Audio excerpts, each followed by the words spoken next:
Un tout nouvel avion d'affaires sortant à peine d'usine, un Boeing de ligne emplie de vie humaine.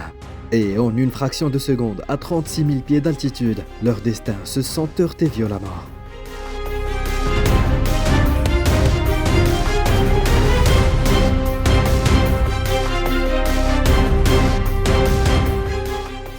Des centaines de vies ont été perdues, laissant derrière elles un choc sans précédent dans l'histoire de l'aviation brésilienne.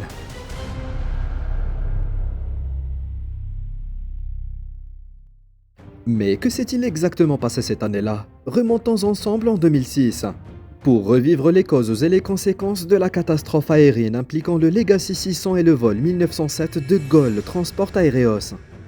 Avant d'entrer dans le déroulement du vol, il est nécessaire de comprendre le contexte de l'industrie aéronautique mondiale à cette époque. Airbus et Boeing occupaient depuis longtemps une position quasi hégémonique dans le segment des avions long courrier. Toutefois, dans le domaine des avions court courrier, ceux utilisés principalement pour relier des villes proches avec un volume de passagers modéré, le leader venait d'un constructeur moins connu, l'Empresa Brasileira de Aeronautica SA. L'accident trouve d'ailleurs son origine dans une commande passée à ce fabricant. Le 29 septembre 2006, Embraer livra à la société américaine XLR un tout nouvel avion d'affaires Embraer Legacy 600.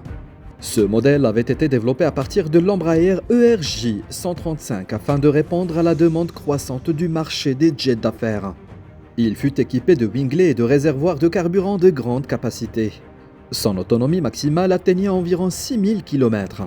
L'appareil pouvait transporter jusqu'à 13 passagers dans une configuration standard et jusqu'à 16 sièges selon les besoins du client. Grâce à son rayon d'action accru, sa faible consommation de carburant, sa maintenance aisée et son prix compétitif, ce jet devint rapidement un choix privilégié des sociétés de location et des compagnies privées de transport aérien. Pour cette livraison, Embraer proposait un service d'acheminement de l'avion. Cependant, l'acheteur XLR, spécialisé dans la location, la gestion et la maintenance d'avions, disposait de pilotes expérimentés et formés. Ils décidèrent donc d'aller chercher l'appareil eux-mêmes. Désireux de ramener l'avion au plus vite, ils anticipèrent même la réception d'un jour. La mission de convoyage fut confiée à 2 pilotes américains d'XLR. Le commandant de bord, Joseph Leporgière, 42 ans, était pilote de ligne depuis plus de 20 ans et totalisait 9388 heures de vol. Sur Legacy 600, en revanche, il ne comptait que 5,35 heures, mais avait déjà été formé sur des appareils similaires. Au cours de sa carrière, il avait géré avec succès 2 urgences en vol. Le copilote, Jean-Paul Palladino, âgé de 34 ans, était pilote de ligne depuis 10 ans et cumulait 6400 heures de vol. Sur Legacy 600, il ne comptait que 3,5 heures, mais avait déjà piloté le MB145 d'Embraer avec 51 heures en tant que copilote et 371 heures en tant que commandant. Or, le Legacy 600 a été précisément une évolution de l'EMB 145. D'une certaine manière, son expérience sur ce type d'appareil était même supérieure à celle du commandant. C'était toutefois la première fois qu'ils volaient ensemble. À bord se trouvaient également 5 passagers. 2 employés d'Embraer, 2 dirigeants d'XLR et Joe Sharkey, journaliste du New York Times spécialisé dans le voyage d'affaires. Le plan de vol prévoyait un départ de l'aéroport de São José dos Campos, une escale à l'aéroport international Eduardo Gomez de Manaus, puis à l'aéroport international de Fort Lauderdale en Floride, avant d'atteindre sa destination finale, l'aéroport MacArthur de Long Island, New York. Afin d'éviter de traverser l'Amazonie de nuit, l'équipage décida de décoller immédiatement après la cérémonie de remise. À 14h51, heure locale, ils entamèrent la première étape vers Manaus. Au grondement des moteurs, le tout nouvel avion s'élança depuis la piste 1 de l'aéroport, accéléra et s'éleva en direction du nord. La durée prévue du vol était d'environ 3h40. Les passagers installés confortablement dans la cabine pouvaient se reposer ou lire tranquillement en attendant l'arrivée. Mais contrairement à cette atmosphère paisible, les 2 pilotes, face à un appareil totalement neuf, ne pouvaient s'empêcher d'éprouver une certaine tension. Leur expérience cumulée sur cet avion ne dépassait pas 9 heures et ils n'étaient pas encore familiers avec tous les systèmes. Cependant, leurs compétences et leur expérience générale leur permettaient d'aborder ce vol avec confiance, sans grande inquiétude. 42 minutes après le décollage, l'appareil atteignit son altitude de croisière de 36 000 pieds et entama une navigation stable. Les 2 pilotes restaient vigilants, observaient le pilote automatique tout en calculant sur ordinateur la faisabilité de relier Manaus à la Floride le lendemain sans escale supplémentaire. Avant le départ, ils avaient appris que l'aéroport international de Manos ne disposait que d'une partie de sa piste utilisable pour les opérations d'atterrissage et de décollage, ce qui les incitait à bien préparer leur approche. Une fois ces vérifications effectuées, le commandant se rendit aux toilettes, laissant le copilote aux commandes. À 16h48, après 57 minutes de vol sans communication avec le sol, le copilote réalisa soudain qu'il lui était impossible d'établir une liaison radio normale avec le centre de contrôle aérien. Cette situation le rendit quelque peu inquiet. À 16h50, le commandant, absent depuis 16 minutes, revint dans le cockpit et reprit les commandes. Le copilote commença alors à changer de fréquence, tentant d'établir le contact avec le sol. À 16h53, après plus d'une dizaine d'essais, il parvint enfin à joindre un contrôleur aérien du centre de Brasilia. Mais 3 secondes plus tard seulement, celui-ci l'informa que l'appareil allait être transféré au centre de contrôle Amazon et lui demanda de changer de fréquence radio. Malheureusement, à cause d'interférences, le copilote n'entendit pas clairement les 2 derniers chiffres de la fréquence et la communication fut brusquement coupée. Au moment où il s'apprêtait à demander confirmation, un bruit violent vint interrompre la paisible croisière de l'avion. Le pilote automatique se déconnecta et l'appareil se mit à vibrer fortement. Dans le cockpit, les alarmes retentirent. Avant même que les pilotes n'aient compris ce qui se passait, un passager cria soudain « L'aile gauche n'a plus son winglet !» Les pilotes prirent aussitôt conscience de la gravité de la situation. Le copilote, voyant son commandant plus tendu que lui, proposa « Laissez-moi piloter !» Le commandant, reconnaissant que le copilote avait davantage d'expérience sur ce type d'appareil, accepta. « D'accord, prenez les commandes. Je m'occupe des communications et de trouver un aéroport. » Le commandant localisa rapidement sur la carte aéronautique le point d'atterrissage le plus proche. La base aérienne de Cachimbo, un petit aéroport militaire brésilien. Heureusement, durant la descente d'urgence, un avion de passage assura un relais radio, permettant au pilote de maintenir la communication et d'atterrir finalement avec succès. Une fois l'avion immobilisé, les 7 survivants descendirent, en voyant l'aile gauche et l'empennage endommagé de l'appareil flambant neuf. Ils n'eurent pas le temps de se réjouir de cet atterrissage d'urgence réussi que déjà l'armée de l'air brésilienne venait prendre le contrôle de la situation.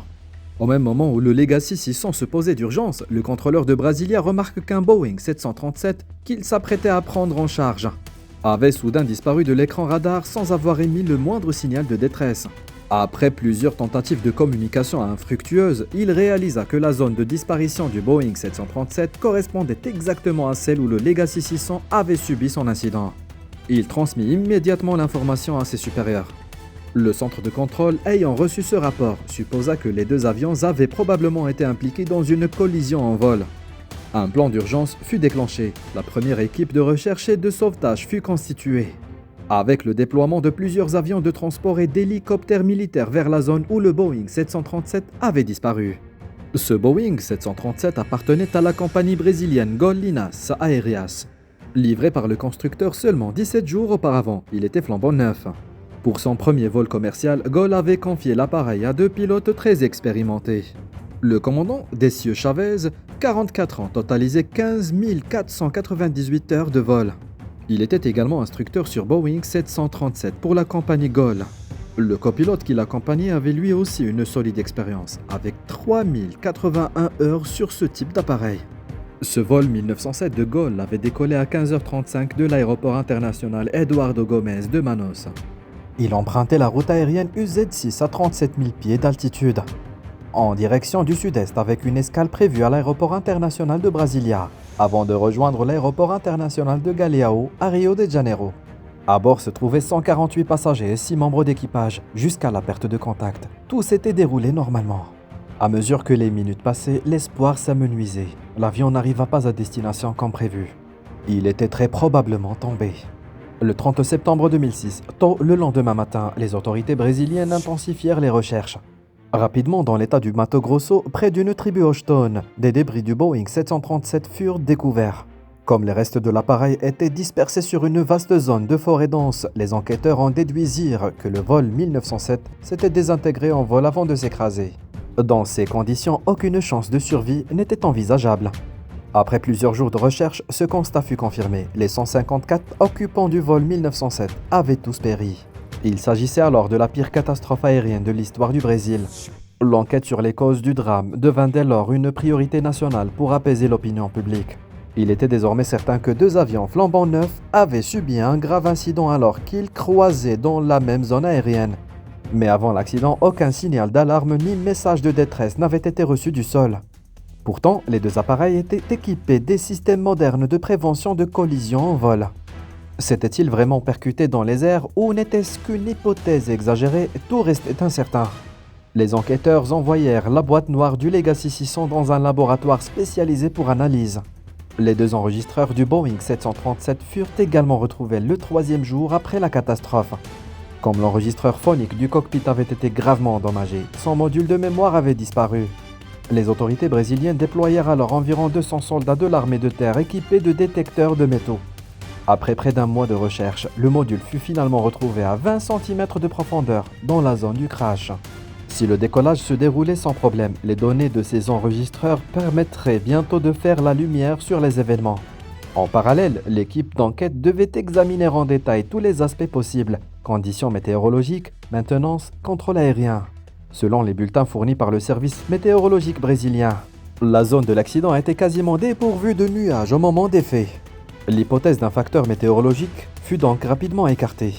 Les deux avions étaient neufs et n'ayant fait l'objet d'aucune réparation préalable, la piste d'un problème de maintenance semblait elle aussi improbable. Mais en creusant davantage, les enquêteurs découvrirent des indices troublants. Sur le site du crash, ils retrouvèrent l'aile gauche du Boeing 737. Celle-ci était pratiquement sanctionnée à mi-longueur, avec une coupe nette, évoquant non pas une rupture lors de la chute, mais plutôt une découpe par une lame tranchante. De plus, on détecta sur l'aile gauche du Legacy 600 des traces infimes de peinture. Les analyses confirmèrent qu'il s'agissait bien de peinture provenant de l'aile du Boeing 737. Ces découvertes suggéraient fortement que le couteau qui avait sanctionné l'aile du Boeing n'était autre que le winglet manquant de l'aile gauche du Legacy 600. Il faut rappeler que la vitesse de croisière des avions commerciaux à ces altitudes se situe entre 800 et 900 km/h. À une telle vitesse, le winglet du Legacy 600 pouvait effectivement trancher l'aile du vol 1907. Après avoir perdu près de la moitié de son aile gauche, le Boeing 737 entra en perte de vitesse et s'écrasa environ une minute plus tard. L'enregistrement du cockpit du grand appareil montra que, jusqu'au moment de la chute, les deux pilotes, sans avoir compris la situation réelle, tentaient encore de maintenir le contrôle de l'avion. L'équipe d'enquête établit que la collision s'était produite sur la route aérienne UZ6 reliant Manaus à Brasilia, à l'altitude de 11 280 mètres, 37 000 pieds. Imaginez, une route aérienne fonctionne comme une autoroute tridimensionnelle dans le ciel, avec des limites latérales et verticales. Pour garantir l'espacement vertical entre avions, l'espace est divisé en niveaux de vol. Chaque niveau n'autorise la circulation que dans un seul sens déterminé. Selon les règles en vigueur, sur la route UZ6, les avions volant du nord vers le sud en direction de Brasilia devaient respecter des niveaux de vol impairs, par exemple FL 350, 35 000 pieds, ou FL 370, 37 000 pieds. En revanche, ceux allant du sud vers le nord en direction de Manaus devaient voler à des niveaux pairs, tels que FL 360, 36 000 pieds ou FL 380, 38 000 pieds. Les plans de vol des deux appareils indiquaient qu'après décollage, l'altitude de croisière prévue pour chacun était de 37 000 pieds, soit 11 280 mètres. Toutefois, il fallait prêter attention à la différence. Le Boeing 737 était autorisé à maintenir ce niveau tout au long de sa route vers Brasilia. Le Legacy 600, en revanche, avait un profil différent. Après décollage, il devait rejoindre Brasilia au FL 370. Puis, en entrant dans la zone de contrôle de Brasilia, descendre au FL 360 jusqu'à un point situé 522 km au nord-ouest de Brasilia, avant de remonter au FL 380 pour continuer vers Manaus. Les données de vol montrèrent que le Boeing, se dirigeant vers le sud, atteignit son niveau de croisière de 37 000 pieds 25 minutes après le décollage. Jusqu'au moment de la collision, le vol 1907 suivait correctement la procédure, sans aucun écart. Le choc s'était produit à cette altitude. Une seule hypothèse restait plausible. Le Legacy 600, en montant vers le nord, n'avait pas respecté son profil et s'était maintenu à un niveau impair. En d'autres termes, il ne devait pas se trouver au FL 370. Confrontés à cette conclusion, les deux pilotes du Legacy 600 clamèrent leur innocence et refusèrent catégoriquement d'admettre une faute. Ils affirmèrent qu'après le décollage, l'autorisation leur avait été donnée de monter directement au FL 370 jusqu'à Manaus et qu'aucun ordre de modification d'altitude ne leur avait été communiqué avant l'accident. L'enregistrement du cockpit du Legacy 600 révéla qu'au départ, le contrôleur avait utilisé une terminologie de guidage imprécise, entraînant une mauvaise interprétation de la part des pilotes, qui crurent devoir maintenir le FL370 du décollage jusqu'à l'atterrissage. Lorsque l'appareil entra dans la zone de Brasilia, les pilotes confirmèrent au contrôleur aérien leur altitude de 37 000 pieds. À ce moment-là, le contrôleur ne donna aucun ordre de descente. Il leur demanda seulement de changer de fréquence radio et d'appuyer sur le bouton d'identification du transpondeur. Ce bouton permettait au contrôleur de visualiser précisément l'avion sur l'écran radar en confirmant sa position et son altitude. Cet échange constitua la dernière communication bilatérale entre le Legacy 600 et le centre de contrôle de Brasilia avant la collision. La conversation s'acheva sans qu'aucune mention de correction d'altitude ne soit faite. Le Legacy 600 poursuivit donc son vol, maintenant le FL370 pendant près d'une heure, jusqu'à l'impact. En principe, les pilotes doivent suivre scrupuleusement les instructions des contrôleurs aériens, qui connaissent mieux que quiconque la situation du trafic. Monter quand on leur dit de monter, descendre quand on leur dit de descendre. Ainsi, les responsabilités semblaient pointer vers le contrôle aérien. Pourquoi donc n'avait-il pas ordonné de descente ? Il s'avéra que lorsque le Legacy 600 entra dans l'espace de Brasilia, 2 contrôleurs étaient en train de se relayer. Une passation de service est normale, mais quand elle entraîne des incohérences, elle devient problématique. Sur l'écran radar du centre de contrôle, le symbole du Legacy 600 apparaissait sous forme d'un cercle avec un signe plus. À droite figurait le numéro de vol, l'altitude et le code transpondeur. La ligne affichant l'altitude indiquait à gauche l'altitude réelle de l'avion et à droite l'altitude prévue par le plan de vol. Lorsque ces 2 valeurs diffèrent, le contrôleur doit ordonner une correction. Or, le contrôleur en fin de service, voyant entrer le Legacy 600 dans sa zone, remarqua que le système informatique avait automatiquement mis à jour l'affichage de l'altitude, passant de 370 égale à 370 à 370 égale à 360. Il en conclut de façon trop évidente et erronée que l'altitude réelle et l'altitude prévue coïncidaient, pensant que l'appareil avait déjà descendu de 37 000 pieds à 36 000 pieds. Il transmit donc cette information inexacte à son collègue qui prenait la relève.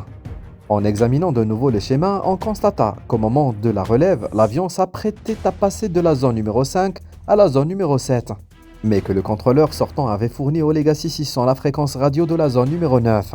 Non seulement il ne transmit pas cette erreur à son collègue prenant la relève, mais il n'avait pas non plus correctement programmé les fréquences de toutes les zones concernées ni la fréquence d'urgence.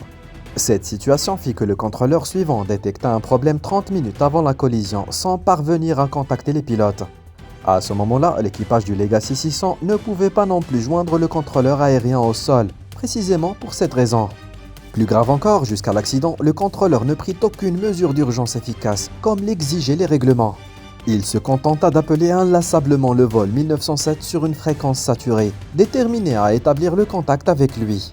En résumé, ce sont bien des facteurs humains qui ont conduit 2 avions à emprunter la même route aérienne en sens inverse.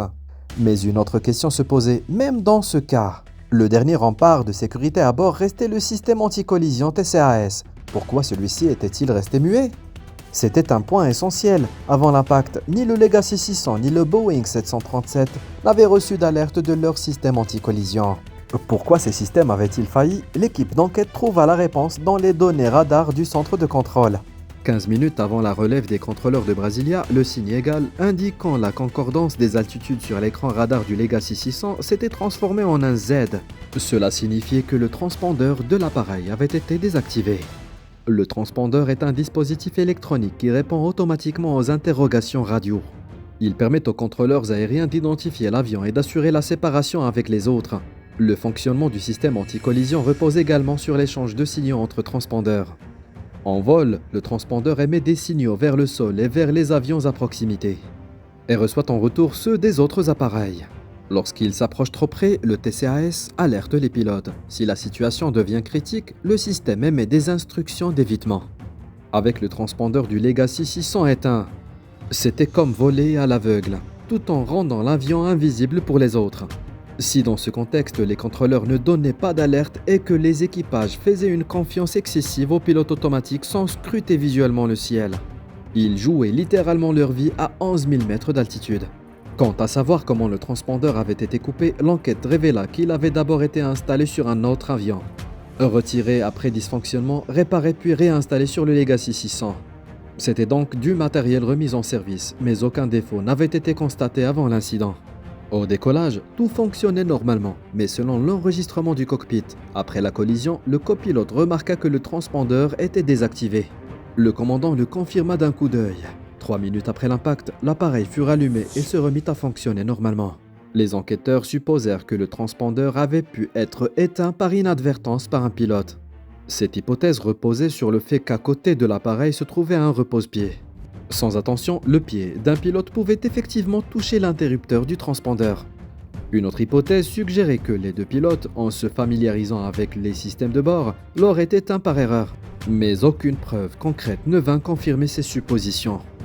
De plus, le système de commande du transpondeur présentait une faiblesse. Lorsqu'il était désactivé, aucun signal d'alerte clair n'était émis, seul un discret message apparaissait à l'écran.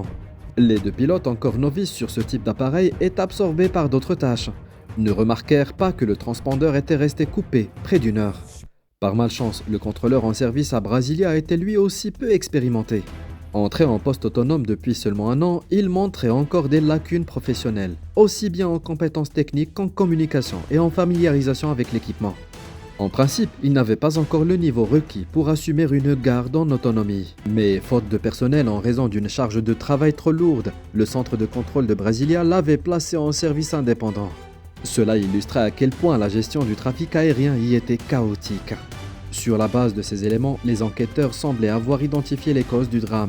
En décembre 2008, soit 2 ans et demi après les faits, les deux organismes chargés de l'enquête publièrent leur rapport final. Si les deux parties s'accordèrent sur la plupart des faits et des résultats, elles divergeaient sur la conclusion. Le Brésil estima que les causes principales résidaient à la fois du côté des contrôleurs et des pilotes. Les contrôleurs avaient délivré une autorisation inadéquate au Legacy 600, ce qui avait induit ces pilotes en erreur. Lors du transfert du Legacy 600 vers le centre de contrôle de Brasilia, ou même après, les contrôleurs n'avaient ni détecté ni corrigé l'erreur, ce qui conduisit à cette catastrophe aérienne. Mais en parallèle, les pilotes du Legacy 600 furent également mis en cause pour leur gestion de la perte de communication radio et de l'arrêt du transpondeur. Les deux pilotes n'avaient pas remarqué que le transpondeur était éteint. Cela était lié à leur faible expérience sur ce type d'avion, à une préparation insuffisante avant vol et à une formation jugée trop peu rigoureuse.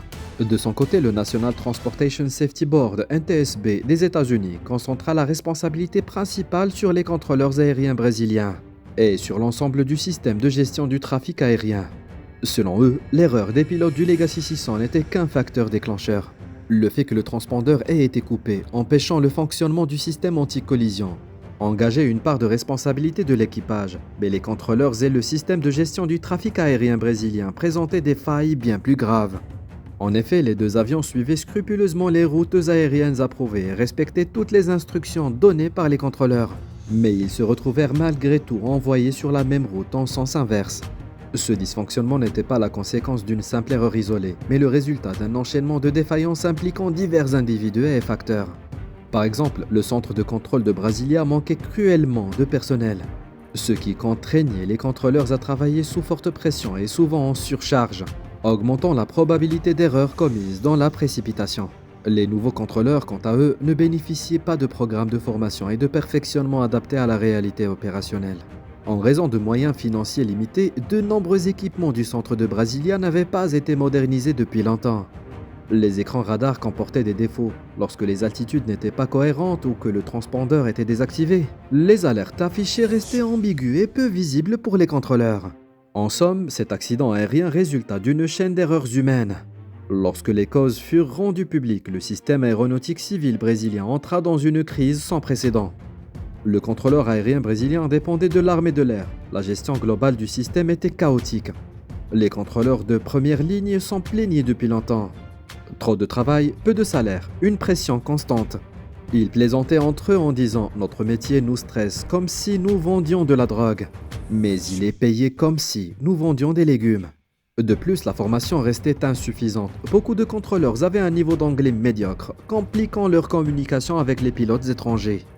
Lorsque les contrôleurs apprirent que le gouvernement envisageait de leur imputer une partie de la responsabilité, ils réagirent par des grèves et des grèves de la faim, exigeant une réduction des horaires et une application stricte des règles. Cela entraîna la fermeture temporaire d'environ 70 aéroports au Brésil. Des centaines de vols annulés ou retardés et des milliers de passagers bloqués. Alors même que cette crise n'était pas encore résolue, moins d'un an après l'accident, le vol 3054 de TAM Airlines s'écrasa lors de son atterrissage sous une pluie torrentielle.